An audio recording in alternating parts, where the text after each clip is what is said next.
ഇപ്പം നമ്മൾ വായിച്ചുകൊണ്ടിരുന്നത് പത്രോസിൻ്റെ ലേഖനം 2-ാം അധ്യായത്തിൻ്റെ 2-ാം ലേഖനത്തിൻ്റെ 1-ാം അധ്യായത്തിൻ്റെ 5-ാം വചനം തൊട്ട് നമ്മൾ വായിക്കുന്നു. ഒന്നുകൂടി വായിക്കാം. അത് നിമിത്തം തന്നെ നിങ്ങൾ സകല ഉത്സാഹവും കഴിച്ച് നിങ്ങളുടെ വിശ്വാസത്തോട് വീര്യവും, വീര്യത്തോട് പരിജ്ഞാനവും, പരിജ്ഞാനത്തോട് ഇന്ദ്രിയജയവും, ഇന്ദ്രിയജയത്തോട് സ്ഥിരതയും, സ്ഥിരതയോട് ഭക്തിയും, ഭക്തിയോട് സഹോദരപ്രീതിയും, സഹോദരപ്രീതിയോട് സ്നേഹവും കൂട്ടിക്കൊള്ളുവീൻ. അവിടെ എന്തൊക്കെയാ പറഞ്ഞിരിക്കുന്നത്? ഇന്ദ്രിയ ജയത്തിൽ സ്ഥിരതയോടെ നിന്നുകൊണ്ട് എന്ത് ചെയ്യണം? ഭക്തി വർദ്ധിപ്പിച്ചെടുക്കണം. അപ്പൊ ഇന്ദ്രിയ ജയമില്ലാതെ ഞാൻ ഭക്തനാണെന്ന് പറഞ്ഞിട്ട് കാര്യമുണ്ടോ? ഇന്ദ്രിയത്തെ ജയിക്കണം. നമ്മുടെ കണ്ണിനെ കാണുന്നതെല്ലാം വേണമെന്ന് വെക്കുകയും നമ്മൾക്ക് കാണുന്നതെല്ലാം തെറ്റ് ചെയ്യുകയും ആ ഇന്ദ്രിയ ജയത്തിൽ സ്ഥിരത പ്രാപിക്കാതെ നമ്മൾ ഭക്തി ഉണ്ടെന്ന് പറഞ്ഞിട്ട് കാര്യമില്ല. നമ്മുടെ ഭക്തി ദൈവത്തിന് കാണത്തക്കതായി മാറണമെങ്കിൽ നാം ഈ വിധത്തിൽ വിശ്വാസത്തിൽ വർദ്ധിച്ചവരായിരിക്കണം. അപ്പം നമ്മൾ ഈ വിധത്തിൽ കാണുന്നതിനെ എല്ലാം മോഹിക്കുകയും കാണുന്ന പാപമെല്ലാം ചെയ്യുകയും പിന്നെ ഞാൻ ഭക്തനാണെന്ന് പറയുകയും ചെയ്താൽ ദൈവ മുമ്പിൽ നമ്മൾ ഭക്തരല്ല. सब कुछ पाप करेगा, फिर आकर प्रार्थना करने से हम भक्त करके परमेश्वर नहीं बोलेगा. तो इसके लिए परमेश्वर के सामने जो व्यक्ति भक्त बनने के लिए चाहते हैं तो पहले हमारा विश्वास को हम परमेश्वर चाहते वैसा एक भक्ति में बन जाने के लिए कोशिश करने का करके लिखा है. तो उधर सब हमारा पाप करने का नहीं करने वाला स्वभाव स्थिर रहना मांगते करके उधर लिखा है. आँखों से, हाथों से, मुंह से कोई भी पाप हम करना नहीं, कभी नहीं करेगा. ये इसी में स्थिरता होना मांगते. ഇതിൽ സ്ഥിരമായിരിക്കണം. ആ ഇന്ദ്രിയ ജയത്തിൽ സ്ഥിരത പ്രാപിച്ചിട്ട് ഭക്തിയോടുകൂടി സഹോദര പ്രീതിയും ഉണ്ടാകണം. നമ്മുടെ എല്ലാവരും സഹോദരങ്ങളെ വലിയ പ്രീതിയാണ്. പക്ഷെങ്കിൽ നമ്മുടെ ഭക്തിയോടുകൂടി സഹോദര പ്രീതി ഉണ്ടാകണം. हमारा भक्ति बने रहने वाला रीति से हम भाई बहनों से प्रीति रखना मांगते हैं. हमारा भक्ति हटाने वाला भाई बहन से प्रीति रखने के लिए परमेश्वर नहीं बोला. हमारा भक्ति एकदम बढ़ा कर रखने के लिए परमेश्वर बोला है. उसी के साथ भाई बहनों से प्रीति रखने का, उनसे नफरत नहीं करने का. हमारा भक्ति को हटाने वाला प्रीति परमेश्वर चाहता नहीं है. हालेलुया. നമ്മുടെ ദൈവത്തോടുള്ള ഭക്തി മാറ്റിവെച്ചിട്ട് സഹോദരങ്ങളെ സ്നേഹിക്കുന്നത് ദൈവത്തിന് ഇഷ്ടമല്ല. ദൈവത്തെ സ്നേഹിച്ചിട്ട് മാത്രം, ദൈവിക ഭക്തി നിലനിർത്തിയിട്ട് മാത്രം സഹോദരങ്ങളെ സ്നേഹിക്കുക എന്നാണ് അവിടെ പറയുന്നത്. ഹല്ലേലൂയ. സഹോദര പ്രീതിയോട് സ്നേഹവും കൂട്ടിക്കൊള്ളുവീൻ. ഹല്ലേലൂയ. तो एक व्यक्ति सल गुण प्राप्त किया करके कैसा बोलेगा? ये पत्रोस का पत्री में पहले अध्याय का 5वां वचन से लेकर 7वां वचन तक हम पढ़ेगा तो हमें मालूम पड़ेगा कैसा हम परमेश्वर के सामने सल गुण भरा हुआ एक व्यक्ति ये करके परमेश्वर बोलना मांगते हैं. നമ്മൾ പറയുന്നത് പോലെ അല്ല ദൈവം ചിന്തിക്കുന്നത്. ദൈവം പറഞ്ഞിരിക്കുന്ന ഓരോ വാക്കും ഓരോ വചനങ്ങളും നമ്മളിൽ ഇല്ല എങ്കിൽ ആ ഭക്തിയും ആ പ്രീതിയും ഒന്നും ദൈവം അംഗീകരിക്കുന്നതല്ല. ഹല്ലേലൂയ. ദൈവവചനത്തിനൊത്തവണ്ണം നാം ഭക്തരായിട്ട് ദൈവം പറയുന്ന വിധത്തിൽ നാം വളർന്നു കഴിഞ്ഞാൽ നമ്മുടെ ഭക്തി ദൈവം അംഗീകരിക്കുന്ന ഭക്തിയായി മാറും. ഹല്ലേലൂയ. प्रोवर्ब्स देखो सदृश्यवाक्यम 10वां अध्याय का 9 देखो.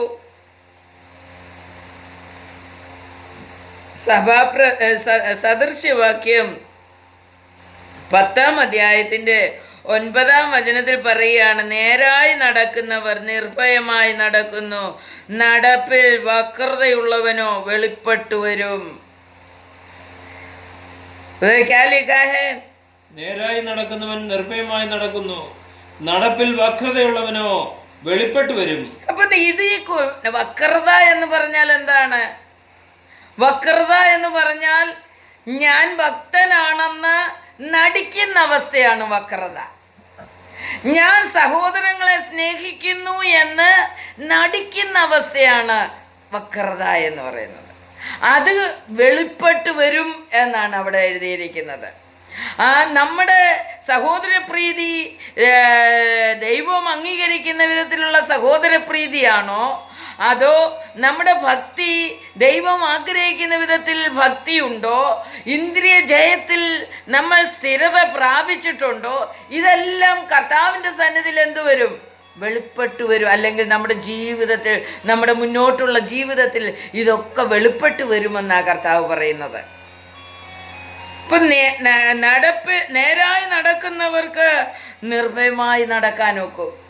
ഇന്ദ്രിയ ജയത്തോടെ, സഹോദരപ്രീതിയോടെ, ദൈവഭക്തിയോടെ, പരിജ്ഞാനത്തിൽ നിറഞ്ഞ് ജീവിക്കുന്നവന് ഒരു ഭയത്തിൻ്റെ ആവശ്യമില്ല. परमेश्वर बोला हुआ जीने वाला व्यक्ति को डरने का कोई जरूरत नहीं है. कोई भी अवस्था में उनको डरने का कोई जरूरत नहीं है. डरने का अवस्था आने के लिए परमेश्वर देगा भी नहीं. मगर हमारा परमेश्वर के वचन के अनुसार हम भक्ति में नहीं है तो हम परमेश्वर बोला वैसा परमेश्वर का ज्ञान में नहीं बढ़ते तो, भक्ति में नहीं बढ़ते तो, हमारा इंद्रिय जय हम स्थिरता से पालन नहीं कर रहे तो हमें डरना पड़ेगा. वो सामने आ जाएगा. हमारा भक्ति और वक्रता क्या है करके सामने, परमेश्वर के सामने और लोगों के सामने दिखाई पड़ेगा करके उधर लिखा है. तो इसके लिए हमारा भक्ति, हमारा परमेश्वर का विश्वास में जो बढ़ाई है वो एकदम निर्मल होना मांगते हैं, एकदम प्योर होना मांगते हैं. परमेश्वर बोला वैसा प्योर होना मांगते हैं करके परमेश्वर बोल रहे. हालेलुया. तभी परमेश्वर हमें अंगीकार करेगा. और भजन संगीता देखो, भजन संगीता में 15वें अध्याय का 4 हम पढ़ेंगे. 15 का 4 में ऐसा उधर लिखा है, വഷളനെ നിന്ദ്യനായി എണ്ണുകയും യഹോവ ഭക്തന്മാരെ ബഹുമാനിക്കുകയും ചെയ്യുന്നവൻ, സത്യം ചെയ്തിട്ട് ഛേദം വന്നാലും മാറാത്തവൻ, തൻ്റെ ദ്രവ്യം പലിശയ്ക്ക് കൊടുക്കാതെയും കുറ്റമില്ലാത്തവന് വിരോധമായി കൈക്കൂലി വാങ്ങാതെയും ഇരിക്കുന്നവൻ, ഇങ്ങനെ ചെയ്യുന്നവൻ ഒരു നാളും കുലുങ്ങിപ്പോകുകയില്ല. देखो, നല്ല ഗുണമുള്ളവർ ഒരിക്കലും കുലുങ്ങിപ്പോകുവാൻ ദൈവം സമ്മതിക്കില്ല എന്നവിടെ എഴുതിയിരിക്കുകയാണ്. सच्चा गुण, सच्चा स्वभाव, गुडनेस किसी के अंदर है तो किसके अंदर है वो कभी डगमगाएगा नहीं है करके लिखा है. क्या क्या अच्छा स्वभाव क्या है? गलत चलने वाला, गलत बोलने वाला को गलत ही ठहराने का,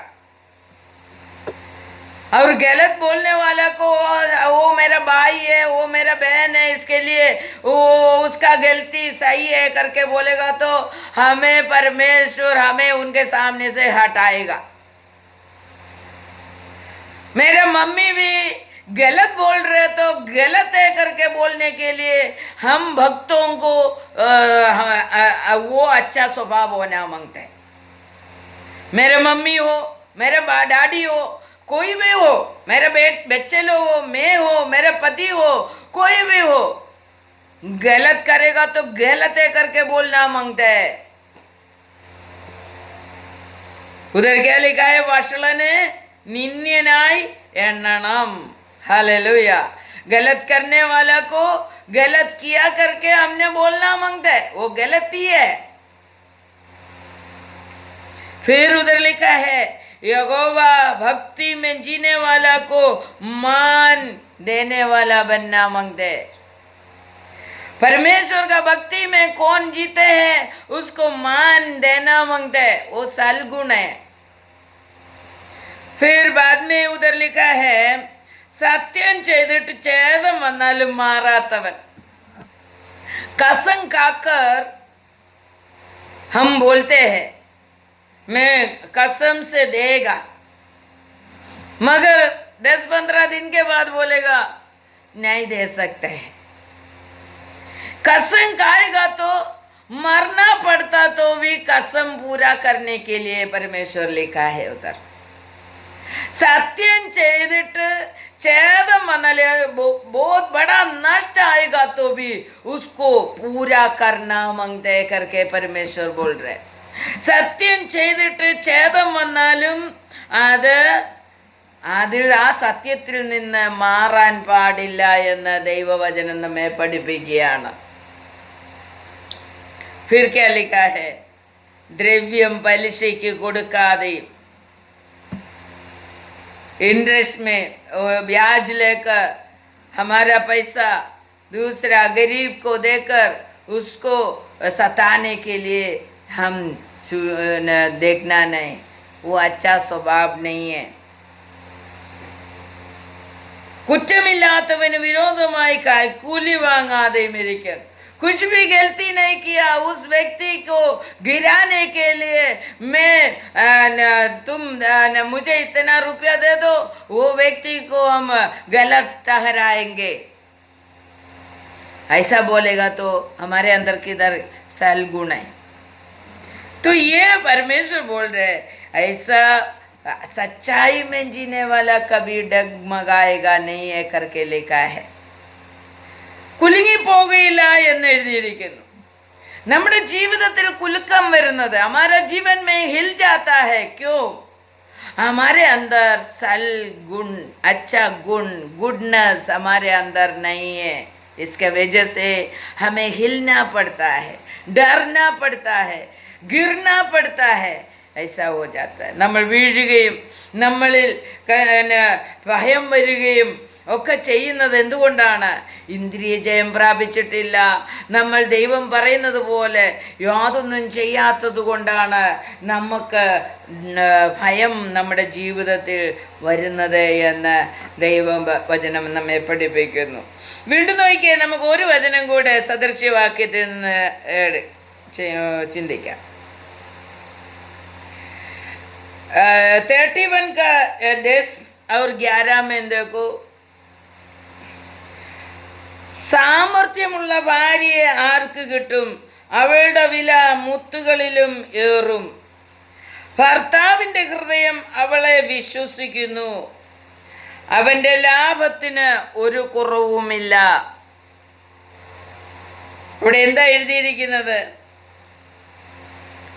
ദൈവത്തെ ഭയപ്പെടുന്നവരെ നാം എന്ത് ചെയ്യണം?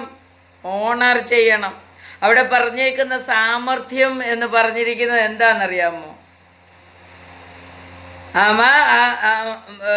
वो सामर्थ्य परमेश्वर का शक्ति के बारे में लिखा है, पवित्र आत्मा के बारे में लिखा है। സാമർത്ഥ്യമുള്ള ഭാര്യയെ ആർക്ക് കിട്ടും? അവളുടെ വില മുത്തുകളിലും ഏറും. हालेलुया। तो डायमंड से बढ़कर एक पवित्र आत्मा भरा हुआ एक वाइफ को मिलना। हालेलुया। तो उनका हस्बैंड का हृदय उनके ऊपर भरोसा रखेगा, और वो भरोसा रखेगा तो उनका कमाई को कम नहीं होएगा करके लिखा है। वो लाभदायक बनेगा करके लिखा है, वो लाभदायक बनेगा। तो സാമർത്ഥ്യമുള്ള സ്ത്രീയെ കുറിച്ച് നമ്മൾ ചിന്തിച്ചു. എന്നാൽ ഇനി സാമർത്ഥ്യമുള്ള പുരുഷനെ കൂടി അങ്ങ് ചിന്തിച്ചേക്കാം. സാമർത്ഥ്യമുള്ള പുരുഷൻ എന്താ ലഭിക്കുന്നതെന്ന് നോക്കിക്കേ. प्रोवर्ब्स 22 का 29 पढ़िए।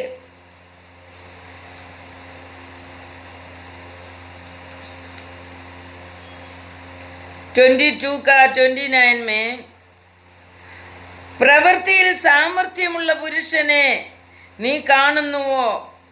അവൻ രാജാക്കന്മാരുടെ മുമ്പിൽ നിൽക്കും, നീചന്മാരുടെ മുമ്പിൽ അവൻ നിൽക്കുകയില്ല. ഹല്ലേലൂയ. അവിടെ എന്താ എഴുതിയിരിക്കുന്നത്? പ്രവൃത്തിയിൽ സാമർഥ്യമുള്ള പുരുഷനെ നീ കാണുന്നുവോ?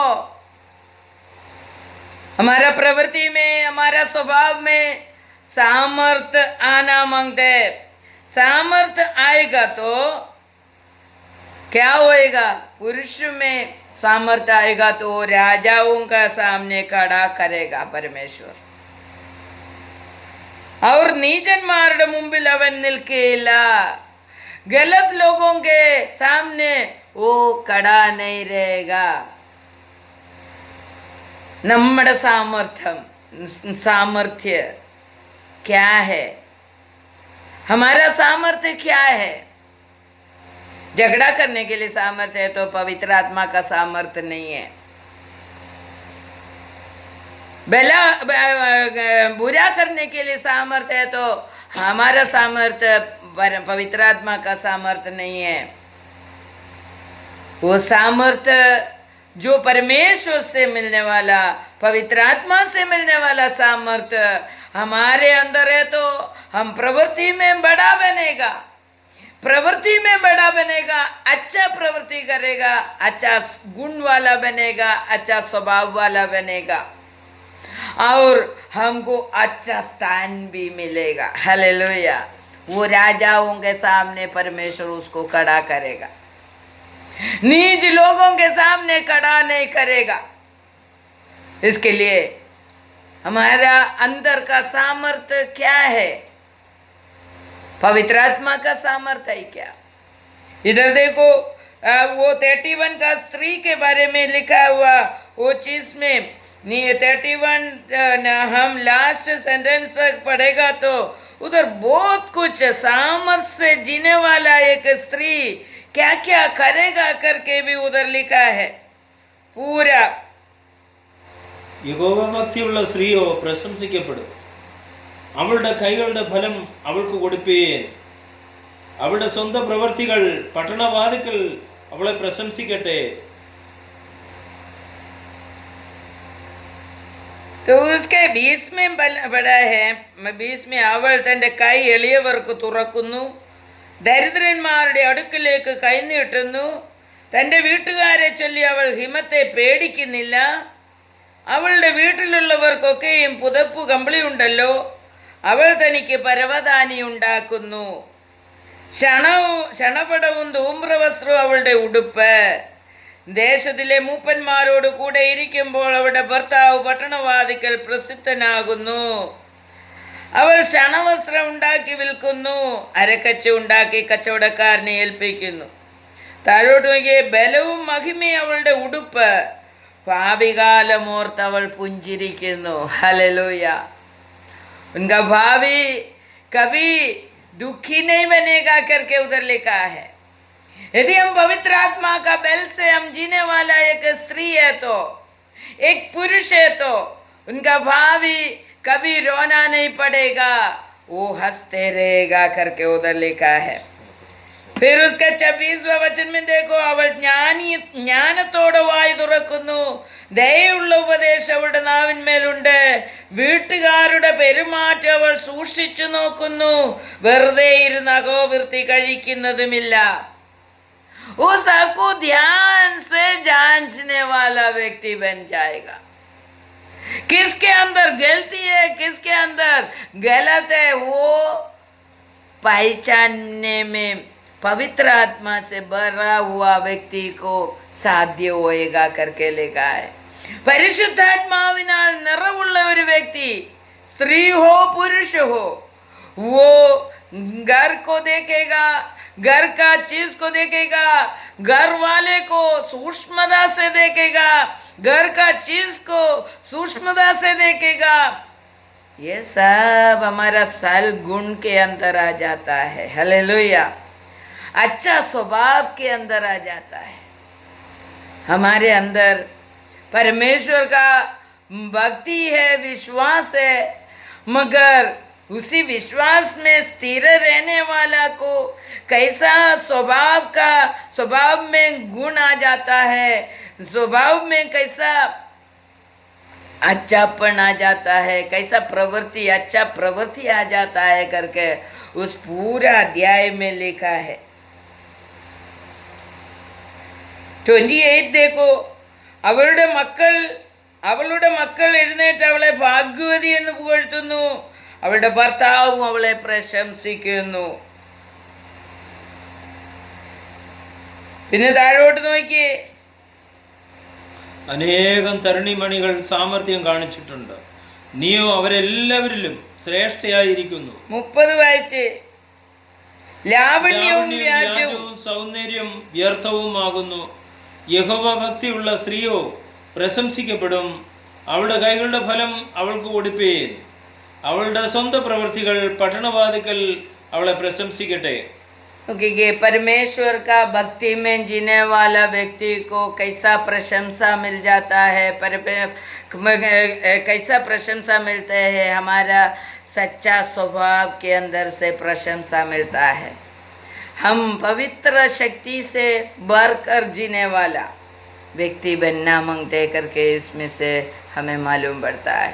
हम परमेश्वर का विश्वास में स्थिर होकर, हाँ, परमेश्वर को डर कर जीने वाला को मान देकर और परमेश्वर का ज्ञान हम प्राप्त कर परमेश्वर का पवित्र आत्मा प्राप्त कर हमारा रोज का रोज जो प्रवृत्ति है वो सूक्ष्मता से करने वाला और परमेश्वर का भक्ति में बढ़ते बढ़ते इंद्रिय को जय प्राप्त कर वो जय प्राप्त कर स्थिरता में वो फिर पाप ना करने के लिए जाने वाला स्थिरता हमारे अंदर होना मांगते हैं. वो पाप छोड़ेगा तो पाप छोड़कर जीने के लिए एक स्थिरता हमारे अंदर होना मांगते करके उधर लिखा है. അപ്പോൾ ഇന്ദ്രിയ ജയത്തിൽ സ്ഥിരതയുണ്ടാകണം, ആ സ്ഥിരതയോടുകൂടിയ ഭക്തി ഉണ്ടാകണം, ഭക്തിയോടുകൂടി സഹോദരപ്രീതി ഉണ്ടാകണം, സഹോദരപ്രീതിയോടുകൂടി സ്നേഹമുണ്ടാകണമെന്ന് പത്രോസ്ലീഹ നമ്മെ പഠിപ്പിച്ചു. അതുകൊണ്ട് ദൈവത്തിൻ്റെ പരിശുദ്ധാത്മാവിനാൽ നിറവുള്ള ഒരു ജീവിതം നയിക്കുവാൻ, ആ വിശ്വാസത്തിൻ്റെ ദൈവവിശ്വാസത്തിൻ്റെ സ്ഥിരതയിൽ നമ്മളായിത്തീരുവാൻ നാം എങ്ങനെ ജീവിക്കണമെന്ന് ദൈവം നമ്മെ പഠിപ്പിക്കുകയാണ്. അതുകൊണ്ട് നമ്മളിലുള്ള സ്വഭാവത്തെ ഒന്ന് വിലയിരുത്തി നോക്കാൻ നമുക്ക് പൂർണ്ണമായിട്ട് നമുക്ക് ഏൽപ്പിച്ചു കൊടുക്കാം. ഇതിൻ്റെ ബാക്കി നമുക്ക് അടുത്ത ദിവസം കേൾക്കാം. നമുക്ക് പ്രാർത്ഥനയ്ക്കായിട്ട് നമുക്ക് നമ്മളെ തന്നെ സമർപ്പിക്കാം. കർത്താവേ, നല്ല ഗുണമുള്ള ഒരു വ്യക്തിയാക്കി എന്നെ മാറ്റണമേ നമുക്ക് പ്രാർത്ഥിക്കാം. സൂമിൽ കൂടി, യൂട്യൂബിൽ കൂടി, ഫേസ്ബുക്കിൽ കൂടിയൊക്കെയും കേൾക്കുന്ന എല്ലാവരും സമർപ്പിച്ചാട്ടെ. ദൈവത്തിൻ്റെ സന്നിധിയിലേക്ക് ഏൽപ്പിച്ചു കൊടുത്തുകൊണ്ട് നമുക്ക് പ്രാർത്ഥിക്കാം. കരുണയുള്ള കർത്താവിൻ്റെ സന്നിധിയിലേക്ക് ഏൽപ്പിച്ചു കൊടുക്കാം. കർത്താവേ, നല്ലൊരു ജീവിതം നയിക്കുവാൻ, നല്ല സ്വഭാവ ഗുണമുള്ള ഒരു വ്യക്തിയായി തീരുവാൻ എന്നെ സഹായിക്കണമേ കർത്താവേ.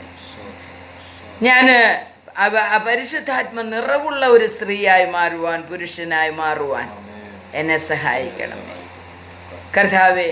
രാജാക്കന്മാരുടെ മുമ്പിൽ എന്നെ നിർത്തുമെന്നുള്ള വചനപ്രകാരം, നിന്ദിതരുടെ മുന്നിൽ എന്നെ നിർത്തില്ല എന്നുള്ള വചനപ്രകാരം കർത്താവേ ഞാനാകുവാൻ ആഗ്രഹിക്കുന്നു. കർത്താവേ, സൂക്ഷ്മതയോടെ എല്ലാം ചെയ്യുവാനുള്ള കൃപ എൻ്റെ മേൽ പകരണമേ കർത്താവേ. നമുക്ക് പ്രാർത്ഥിക്കാം. സ്തോത്രം കർത്താവേ.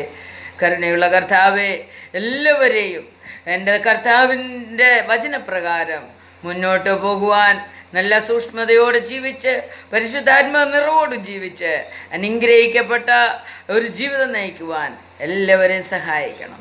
യേശുവിൻ്റെ നാമത്തിൽ പ്രാർത്ഥിക്കുന്നു. കൃപ തോന്നി കേൾക്കുമാറാകണമേ. ആമേൻ. ഈ യൂട്യൂബ് ചാനൽ നിങ്ങളെല്ലാവരും സബ്സ്ക്രൈബ് ചെയ്യണം, ഷെയർ ചെയ്യണം. ദൈവനാമം മഹത്വം എടുക്കുമാറാകട്ടെ. ആമേൻ.